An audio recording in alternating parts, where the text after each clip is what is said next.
this video we talk about how to apply fade in and fade out in filmora 12, right? So open your filmora and import your video, and you also detach your audio, and you also does not require to detach your audio from your video, right?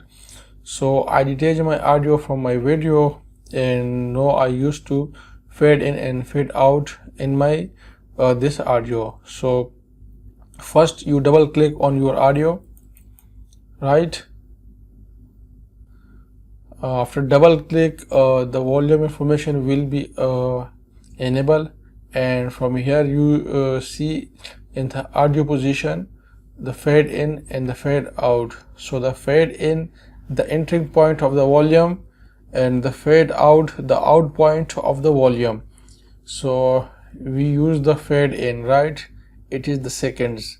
You also adjust your seconds from here, right? And you also use this information, and from here you say that the fade out in is applying,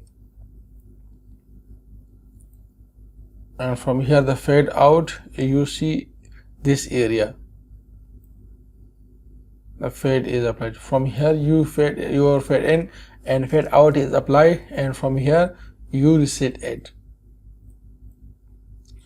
You also use this arrow, right? And you also use this arrow for fade out. You also reset it, and then okay. So it is a short video about how to use the fade in and fade out in filmora 12.